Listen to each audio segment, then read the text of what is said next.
Hello and welcome to Social Media for Humans, the podcast that empowers you to do social differently. Your host, Alexis Bushnell, and her guests discuss their experience of social media as business owners, users, and ultimately humans, with insights and advice to help you find an effective and ethical strategy that works for you. Grab yourself a drink and join the conversation. Hello. I am here with a wonderful Kate. Do introduce yourself. Tell us who you are and what you do. Hi, thank you for having me. So I am Kate Browning. I am the founder of Cherry Blossom Management, and we are a virtual assistant support company. We are also Canva experts, and I am a Canva trainer, and I am a mentor to new online businesses. Very exciting. I'm going to start with Canva because Canva is a people have opinions. Yes. One way or the other. Canva is the Marmite of like apps, social media tech, that kind of thing. Yeah. So I'm a Canva fan. You are obviously a Canva fan. Of course. Can you tell me why you love Canva? Canva is my favorite piece of software that I use by far, because I think even if you're not using the paid version, which I obviously do because the in-depth and the way I use it, but even the free version, the value it gives you, they give so much away for free. It's one of the most user-friendly pieces of design software where you can use it to market your business and share your voice and your own quirky personality and your uniqueness. And Canva is so user-friendly and easy to use. I've used lots of other design softwares, and by far Canva is the easiest to use, because I'm all about, if you want to do it yourself, I'll give you the tools to be able to teach you to do it yourself. Or if you want to delegate it and outsource it, then I can do that too. Yeah, I do agree. It is one of those things that is really, really easy to use, which is partly why I love it, and partly why I recommend it to people as well, because it is one of those things that it can be really difficult to create like interesting images and get your personality across and make it things look how you want with things like Photoshop or things like that. Yeah. Like there is a massive learning curve on those tools. It is not easy, and especially if you are like a freelancer or you are like a one-person business. Like you don't have the time unless you already have the skills because you're doing it for your actual job. You can't spend all that time trying to figure out this new, very expensive software. Like, it's not feasible.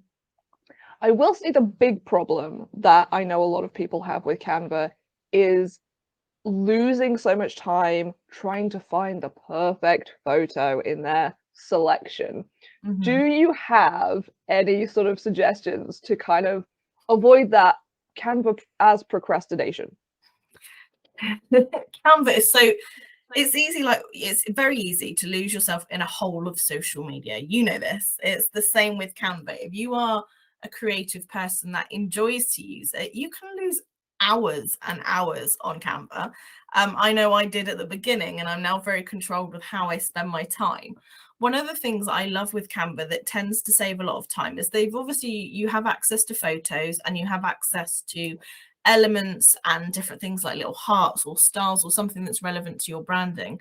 And if you are really good at using folders within Canva, and you find, so when you're creating some graphics and you see 4 or 5 different images that you think they're great, I'd love to use them, rather than having to scroll through, if you use your folders, you can save all of your favorite elements and all of your favorite photos in those folders, so that when you come to create next time, they're already there, rather than you spending hours scrolling through trying to find the perfect one. So I am obsessively organized when it comes to the folders. I think they've renamed it projects now, exactly the same thing. They changed it about a month ago, didn't they? But if you are smart from the start with putting stuff into these folders, it saves you masses of time. That is a good tip. I will say I'm not amazing at the folders. I tend to just have folders for like different clients, and that's it. That's it. I am gonna try that. Even my photos. So I have one for my branded headshots. I have one for my own photos that I've taken on my phone. They all have their own folders, so I can be really quick when I want something. That is a top tip. Top tip. Okay. I challenge everyone, go while you're listening to the rest of this podcast, go onto your Canva and start organizing everything into folders. Fabulous. One of the other things that you are very big on is like self-care. Massive, yeah. And I am going to make the argument that Canva kind of ties into that, because if it's quick and it's easy, that counts as self-care for me. Yeah. That's like, make it easy. Why are you passionate about self-care? I think self-care is so important, and the further I've got into my business, the more passionate I am, and the more I try and almost drum it into people, because I have a chronic illness, so I have fibromyalgia. So if I don't listen to my body and I don't incorporate self-care, my body will punish me for that. So I've been almost forced into incorporating self-care, but then as part of including it in my daily routine and my weekly routine, I've seen an increase in my productivity. I've seen an increase in the amount of work I get done. I get more done in a shorter space of time. My attention to detail is much higher.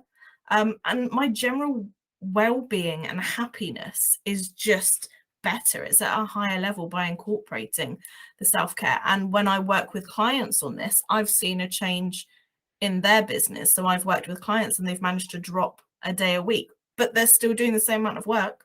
They're still earning the same money, but they're working less because they're prioritizing themselves. Yeah.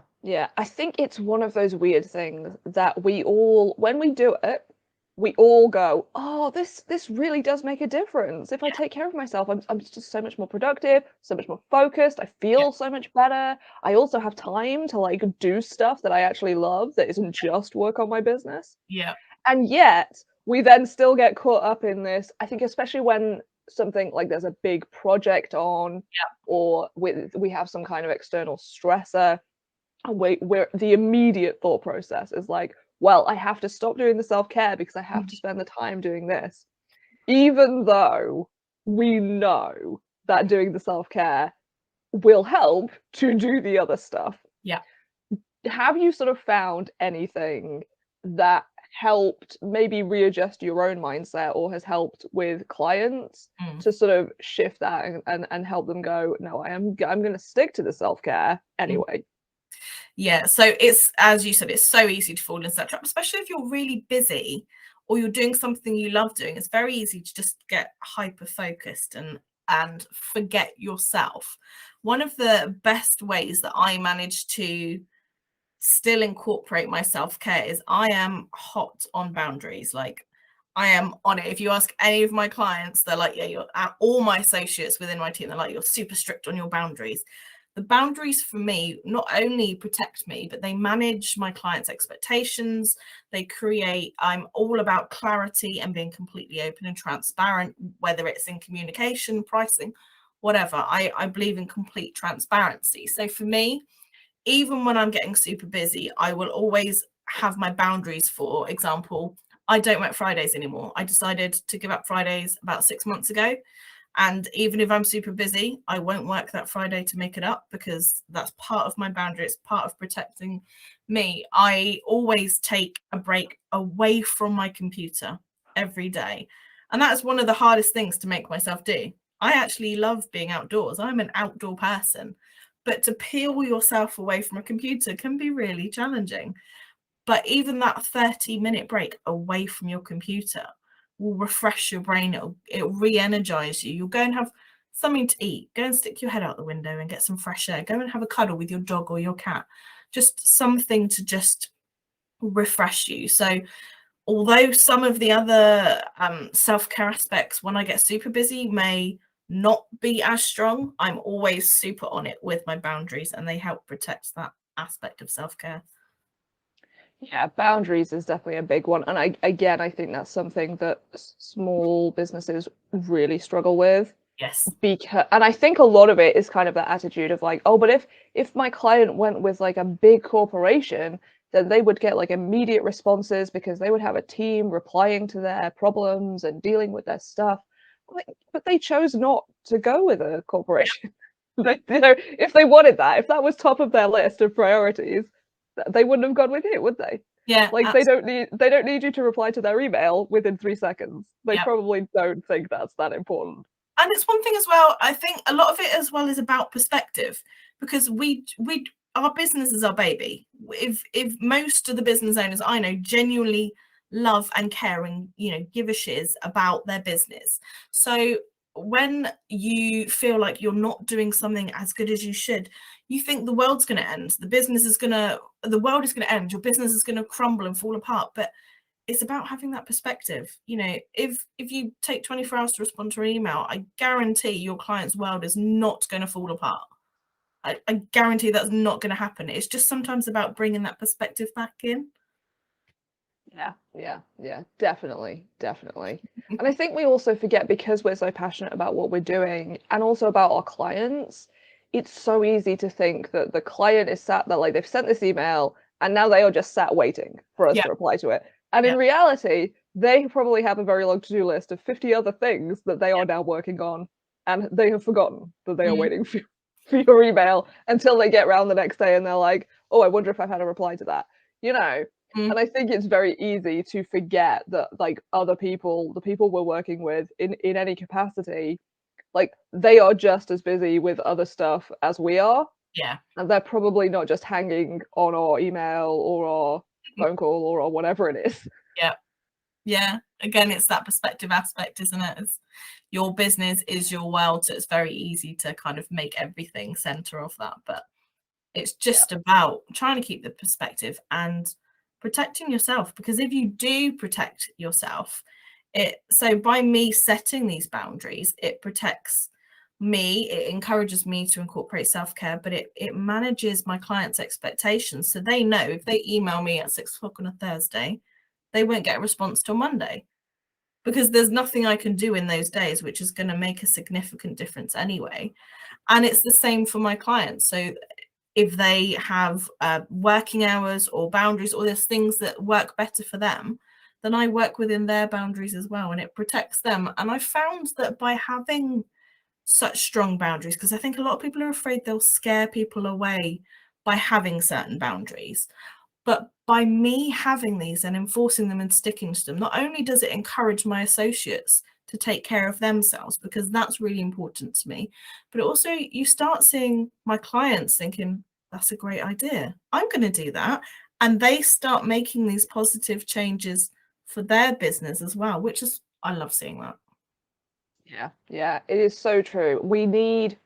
There are sort of a very small percentage of people, I think, in the world who are people who are happy to make those changes and do the thing without seeing it represented anywhere. Yeah. But most of us need to see it. We need to see somebody else doing it to go, oh, that's okay. Yeah. Their business did not fall apart when they decided to stop working Fridays. Yeah. Maybe it is doable, you know? And so I do think it is really, really powerful to lead by example, basically. I kind of want to ask you, because I think one thing that can be a stumbling block initially when people are thinking about boundaries and self-care is, what do I, like, where do I put the boundary? What are my boundaries? How do I figure out what, like, do I actually want to stop working Fridays? Or do I want to finish earlier? Or do I want to, you know, start later? Or, like, how do you kind of recommend, well, I guess, how did you figure out where your boundaries were? So for me, it was looking at my why. Why did I start my business? It was what drives me. And for me, one of the drivers for setting up my business was to empower other people to be able to make positive changes in their life. And it was about being able to focus more on self-care and have more time away from a working environment, because before I went self-employed, I worked 70, 80 hours a week. And then when I went self-employed, I worked 70 to 80 hours a week when I started. So it was like I was trying to escape one thing and went straight into the exact same thing. And one of my main drivers was, because of my fibromyalgia, I have limitations to what my body will let me do and what my mind will let me do. Because when the brain fog kicks in, there's no point trying, because it's not going to happen. And it's, for me, I've learned to be able to listen to my body. My body tells me when it needs a rest. And a lot of people, it's exactly the same. Your body will tell you when you need to rest. but it's whether you choose to listen to it or whether you choose to push through.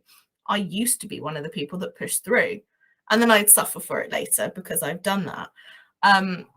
So for me, it was going back to my why, and my why was I didn't want to work myself to the bone. I didn't want to be exhausted all the time. I wanted time to be able to do the fun stuff that I like doing that's not within my business. My business is fun, but the stuff outside of it that I love doing, like going for walks and being in nature and stuff like that. So it was going back to my original why, and then that then helped me work out where I needed to set my boundaries. So for me, my biggest protections in my business are how I spend my time and how I spend my energy and who I spend those two things with. I am super, super protective of those two things. They are the things I value most. And I think when you start to value your time and energy, you start to think very carefully about how you spend it and who you spend it with. So that helped me kind of align and set the boundaries. Yeah, I think that's it. And you're right that people's bodies do tell them, I think. And so often we feel tired. We feel like the brain is fuzzy. We can't really focus the same. We're not feeling as motivated. And instead of going, okay, I'm going to have a slow morning, I'm going to have a nice coffee and sit and read or listen to the birds or whatever, we go, no, I have this long to-do list. I'm going to put on a motivational podcast that's going to like yell at me and tell me to just, mind over matter, get on with it, hustle hard, and then I'm going to just do the thing. And generally, yeah, sure, you might actually do the thing. But long term, I feel like that's a bad solution. Like that's probably not doing you a lot of good physically or mentally to sort of actively try to ignore your body's signals instead of going, okay, right, what do you need right now? Do we need to sit down? Do we need to take a day off? Do we need to phone a friend? Do we need to see a doctor? Do we, what do we actually need?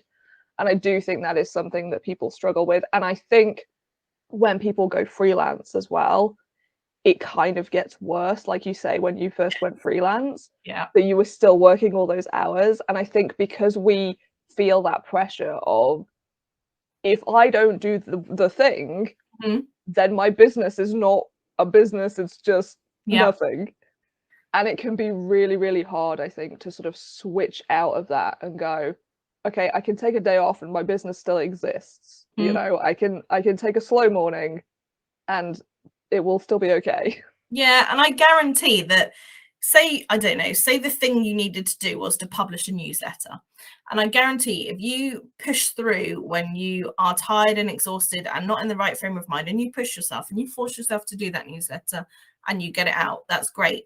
But if you were to step away, take a break and do that newsletter tomorrow when you're relaxed, you've had a good night's sleep, you've got the energy, you're motivated, I guarantee the content and the quality of what you're sending out is going to be so much better if you step back and listen and do it when you're in the right mindset. Yeah. And I say this all the time about social media content, because obviously a lot of the advice about social media is like, you need more content, you just need to do more content, you just need to do more content. And so when I say to people like, you could just do like less content, the resistance is so massive and just like, oh, but, and I'm like, yeah, but if you do one post a week, but you care about it, you've thought about it, you've put some of you into it because you've been able to, because you've had the time, instead of thinking, oh, I've got to smash out 7 posts or whatever, the response is always better. Yes. Like, without fail, clients say to me like, yeah, the posts that I've like put some thought into and that I've really put a bit of myself into, that came from the heart, those are the ones that do the best. And I'm like, yeah, that's because there's humans on the other side of that post who are reading it and going, oh wow, this is written by a real human, not an algorithm. Fabulous. Yeah, absolutely. I totally agree with you. I'm all about quality over quantity any day. And I think one of the things that really helps with self-care in regards to protecting your mindset and your wellness and your mental health is one I'm very against is perfectionism. I think perfectionism is procrastination's best mate. Done is better than perfect. Stop being a perfectionist, stop procrastinating. But the other thing for me that I found popping up time and time again, especially with my clients, is comparison. I had this conversation last week with someone, and she was comparing herself to another business owner that I know. And I know that both of them compare themselves to each other, but they both put themselves each on a pedestal thinking they're both amazing and they want to strive to be as good as the other person. They're both amazing people, amazing business owners, super talented. But because we've always got it in our head to try and compare yourself to someone else, because I don't know, they earn a certain income, they have a certain amount of followers, or they have a certain amount of clients. And I just think, no, bull to that. Don't compare yourself. I stopped comparing myself about a year into my business. And I've been going over 2.5 years now.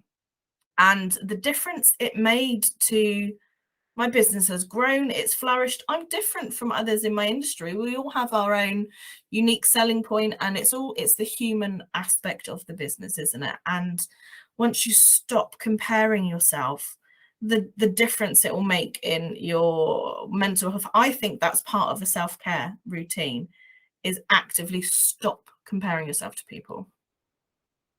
Yeah, no, I do. I agree. And I think you're so right about perfectionism. That is one of the big things I see in clients. So much so, I actually have a thread in my Facebook group that goes up every now and again that's like perfectionism busting thread. Yep. Just do something. Yeah. I don't care what it is. Just do it. Because it really is something that people struggle with and people use. And I think the flip side of that kind of fuels it is very much this idea that people care about what they're doing. They want to produce the best work. And there is this kind of infuriating brain gremlin that's like, but if you abandon perfectionism, then you won't create your best work. Yeah. And like, spoilers, not true. But if you care about what you're doing, you will create your best work, whether you are trying to make it perfect or not. Yeah. But the comparison has definitely, like, it's definitely a big thing with social media, especially because it is so easy to look at what everybody else is doing and make up your own story about why they're successful or how successful they are and stuff like that. And I think two things I have found that help me and also other people is, one, don't follow those people. Yeah. You don't need to follow them. It's fine. And two, ask to collaborate with them, because it can be genuinely stunning when you message someone who you think is this massive, super amazing person, and you're like, wow, they are incredible. I will never be as famous or as successful or as popular or as whatever as them. And you message them and they're like, could you write me a guest post? Could you be on my podcast? Could we do a live together? And they freak out and they're like, oh, thank you so much for asking. That's so exciting. And you're like, but you don't even know who I am. And they're like, yeah, I follow you. You're amazing. I love your content. That can be such a weird experience, but it can help to kind of shift your brain, because you see this person who's like, wow, you are so successful. And actually they do know who you are. Or they're really excited because they don't see themselves the way you see them. Yeah. And it can really help to kind of rejig your brain so that when you look at other people, you're not just looking at them and going, wow, you are just way up there on this pedestal where I will never reach. Yeah. And I think when you reach out and you collaborate, I've done exactly that. There was a business owner I followed, and there were certain services we did that overlapped, and I looked at her and thought, wow, she's amazing. I'm never going to be as good as her. Reached out to her. She's now a client of mine. We're accountability buddies, and we go out for lunch socially once a month, because we've ended up turning into like best mates, because she was doing the same thing with me, and we collaborate on certain projects and do training on Canva and all sorts of stuff now. But you don't know until you try. The likelihood of someone turning around going, no, bugger off, is I mean, it's never happened yet. It might do at some point. You never know. But I'm a big believer in take a jump, take a leap, and see what happens, because you don't know. I hate the question, what if? So give it a go and see what happens. Yeah, that's true. And it can be hard. It's definitely hard, but it is.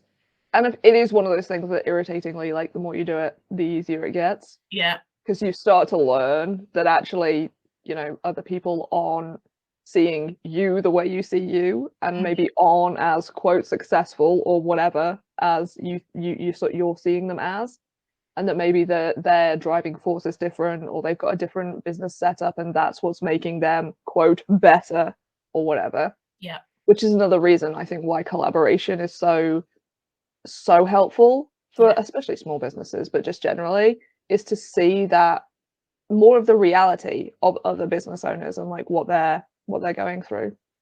And you see that they are in fact human, the same as you are. They're not this magical. They are a magical being, but not in the elusive sense that you may be looking at them. Yes, definitely. When because you now work with sort of other VAs, you have a little team situation. I'm interested as to, was that your long-term goal always? Was that sort of your plan from the start, or did that kind of happen organically? Like how did that happen? It was a bit of both. So it was always a plan when I started my business that I wanted to have a team. I wasn't sure if I wanted associates or whether I wanted employees. I didn't know what route I wanted to go down. I just know I wanted a team, and I wanted to be able to give others in the industry an opportunity to learn, and for me to be able to support them and give them that learning opportunity. So I do a lot of training with my associates, as well as bringing on skilled ones. I also train them in new skills so that they can go on and flourish and offer these services themselves. So my business actually grew really fast and unexpectedly fast when I first launched. So within 6 months, I needed to take on my first team member because I was working 7 days a week, which is not sustainable. And then COVID hit, and I lost 70% of my client base in about 2 weeks. So I then I was literally drawing up the contracts as COVID hit. So my business got really quiet, but I used that time I rebranded my business. I had a new website built. I changed my marketing strategy. I worked on my onboarding processes. I really worked on my business so that when I got busy again, I had all my ducks in a row, because before I'd grown so quickly, I hadn't had time to put those processes in place. So it was kind of scrambling and doing it as I go, which is a rubbish way to do things. Don't do it that way. I learned the hard way. Don't do it that way. Whereas now I have a team of 3 associates, and I'm about to start recruiting for a 4th associate. And part of that is because, as I said, I wanted to give others an opportunity to learn and to grow. But also part of it was my self-care, because I knew that I wanted to grow my business and doing the services that I do. If it was only me, I was only going to be able to get to a certain point. And my goal was to always be able to go down to part-time hours, because sometimes my body just can't cope. But most of the time I'm okay, and I can rejig and I can do things. But like, for example, if I have my last migraine lasted 2 weeks and put me in A&E, and that's part of my fibro. The last 2 migraines I've had have put me in hospital because they're that bad. So if I have a team around me to support me, because I genuinely care, I know my clients are looked after, and I'm not sat there when I'm poorly and I can't do anything worrying about what's going to happen, because that's going to make my migraine worse. It's going to make my body flare up. It's going to make everything worse if I'm stressed. So part of it was to give them the opportunity, but part of it helps me focus on my self-care, because I know my clients are still taken care of. And my business, if I need 2 weeks out, which is very rare, but if I do, I can take that time out and my business is still going to function. It's still going to tick along, because I've spent the time building a really good team around me that share the same values as me. Yeah. And I think that's such a really, really good way to look at sort of because so many people are like, self-care is selfish, but actually self-care can, depending on what it is, self-care can give you the opportunity to help other people. Yes. And that might look like hiring someone else or working with a team and building things like that.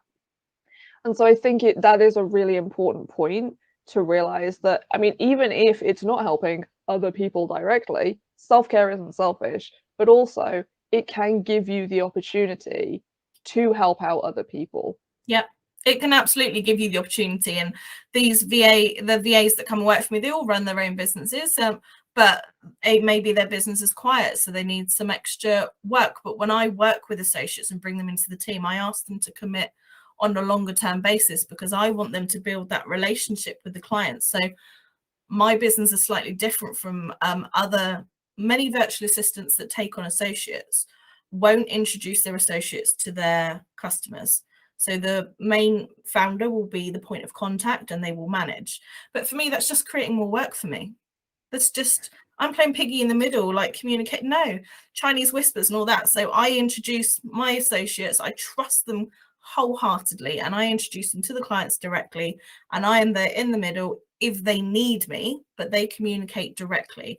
And therefore they get that experience of building a client relationship as well as the work they're doing as well. And I think it's part of my mentoring, because I do the mentoring and I mentor my associates at the same time. I love being able to support other people and giving them opportunities. I'm in the wrong industry if I don't, let's face it. But yeah, it gives me an opportunity to be able to provide those opportunities to other associates, because when everyone knows, when you first start your business, bringing in your first set of clients, unless you're really well networked in that industry, it can be really tough. And knowing where to start, it can be super tough. So if you then do associate work, because I did associate work when I started, if you do it for someone else, it gives you that opportunity to build up your experience, builds up your confidence and your knowledge. And I love being able to do that. And it protects my self-care. I mean, win-win. It really is. It really is. Yeah. Yeah. And I think it's also a really good way for people earlier on in their business to start understanding the importance of collaboration. Yes. Because I do think it can be really easy when you first start, whether you go freelance or you're trying to build a business yourself. It's so easy to fall into that trap of like, I have to do everything. Everybody else is my competition. Yep. And that kind of really unhelpful and not especially healthy way of thinking. Yeah. So to immediately sort of reach out and be like, hey, I'd like to work with you. I'd like to, can you mentor me? Can you do whatever? That can be a really, really good way to kind of hit the ground running from that way. Yeah. And gain the experience in working with other business owners as well. Yeah. And I think being able to build that supportive community around you is super important. Like, that's one of the biggest things that I wish I'd learned quicker when I set up my business, was having that massive community and support network around you. It makes such a massive difference to your business, having people you can go to ask for advice and questions and support, and people that have been there, done it, got the t-shirt. So just from, I always learn the hard way. So if you come to me and you ask me a question, I've made that mistake myself, so I can definitely give you advice from experience on what to do and what not to do. Yeah. And I think as well, another mistake people make when it comes to sort of that community aspect is thinking, well, I have friends, I have family, I have maybe ex-colleagues, like I can ask those people, Mm-hmm. But it is so, so different Yeah. if they have never run a business or they don't work in your industry. Like, I know if I speak to like my friends who don't work in social media about, algorithms, about creating content, about just running a business on social media, their eyes glaze over and they're just like, I don't, you're going to have to explain that to me. Can you, like, why is that a big deal? Whereas if I go to like a community of social media managers and I'm like, oh, this happened. And they're like, yeah, okay, we get it. Yeah, been there. And that in itself makes it so much easier because you can offload, you can get advice and support from people who actually know what's going on, who've been there, like you say. And that is so invaluable in a business. It's that aspect of knowing you're not alone, because when you set up a business, it can be a really lonely place. I know I've got lonely in business because I'm a social person. I like to be around people, and now I work in my home office. So one of the ways I try and combat that is I go to a co-working space once a week just to see other humans. But I think when you first set out, it can feel really lonely. And when something goes wrong, which it always will, because you're human, stuff happens, and it's okay to make mistakes. It's okay. We think it's not okay because it's that perfectionism side, but when we make these mistakes, we feel like, oh, we're the only one in the world that this has happened to, and it's absolute rubbish. It's happened to thousands, tens of thousands of business owners have gone through this and experienced it. But if you don't have that community around you, you're going to feel so alone. So yeah, building that community is super, super important. Yeah, definitely. I'm interested then, are there any, like, which communities have you found online or in person. But I guess online would be easier for wherever people are listening. Are there any communities that you've found that have been especially supportive for you, that you found maybe early on and were like, oh yeah, these people really helped me? I think for me, I spent a lot of time networking. I still do now. Networking is super important for my business because people buy people. So how else are they going to get to know you? And I tend to I don't tend to go to the ones that where you sit there and you pitch yourself for 60 seconds and you listen to 30 people and you glaze over because it's 6:30 in the morning and I can't cope at that time of day. I'm not a morning person at all. Don't talk to me before 9:30. I'm just not a functioning human being. I tend to go to the ones where you go in and it's a similar group of people that already share your values and share, you know, your type of business culture, and you go in and you have one-to-ones or perhaps you in a breakout room with just 2 or 3 people where you can have a one-on-one conversation and actually get to know the person properly. Because I'm all about, when I work with clients, it's not just about they come to me for a skill set. Personality match is equally as important as skill set for me. I genuinely, this may sound naive, but it works for me. If I like you, I want to work with you, and if I like you, I want to go above and beyond to help you succeed and help your business grow and you achieve your dreams. If I don't like you, it's just not going to happen for me. It's just it's not. And if you're a nice person, I genuinely like you, but it's the networking side is super important. And then also for me, because my business is a purpose-led business, it's a heart-led business, I'm an empathetic person, so I don't just want to make a profit. I want to make a positive difference and a positive change in this world. So there's lots of little things we do to reduce our carbon footprint and to, you know, help charities and mentor new businesses. There's so much. This is cheesy and I'm not a cheesy person, but I want to make a difference. It matters to me. If I'm not satisfied in what I'm doing. I was in the charity sector before I set my business up. It's ingrained in me to want to do it. So to find a community of people, like how I met you through, you know, Little Green Duck and the Duck Pond, and all of the people that are in that community of purpose-led and genuinely want to make a difference and generally care about not just profits in their business, but about their impact on the world and the people. Finding that community for me made such a massive difference, because I felt so alone when I didn't know these businesses and these people. I was like, I want to make a difference. Surely others want to too.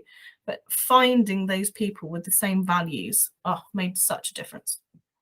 Yeah. Yeah. And I think especially when it comes to like ethical business and trying to be greener in your business and more sort of aware of social issues and whatever it is, because so much of the generic advice about business is not like that, and a lot of the very big support groups around businesses and entrepreneurs is so not about that. It can be really, really hard when you're first starting out to find information, just simple information on like, what if I need to print stuff? What is the most eco-friendly way to print stuff? Just really small things like that that are important to you and that you want to build into your business. And if you don't have somewhere to go and ask, a lot of people are like, well, you know, you can Google. It's just not the same, is it? Like, it's not the same as being able to say, like, open a discussion and go, has anybody got really great review recommendations for an eco-friendly printer? For I need to print this amount of things in this way, you know, what would you recommend? And just sharing information like that, because I think as well, that's another way to support other small business owners, because in those groups, a lot of the recommendations you'll get will be people who are not ranking on major search engines because they're local businesses, they're very small businesses. And isn't it great to support those people? Yeah, absolutely. So it's about finding your community and it's finding your tribe, isn't it? It makes such a difference. Yeah, it really, really does. It really does. This has been such a fabulous chat. It's been lovely. Thank you. If people would like to join your tribe, where can they find you on the internet? So my favorite platform is Instagram by far, because I am a visual and creative person. So shiny things, pretty things. I love Instagram, and I absolutely and utterly adore my website as well. So they can find me at cherryblossommmanagement.co.uk. Very good. I will put all of the links in the show notes, of course. I will also pop a fabulous blog post, which Kate wrote for the Social Media for Humans blog, in the show notes as well. So you can check that out, all about Canva. Thank you very much for being here. It's been an absolute pleasure. Thank you for having me. If you want more regular reminders to find your own way to use social media, follow Alexis on your social platform of choice. All the links will be in the show notes. Until next time, be a human.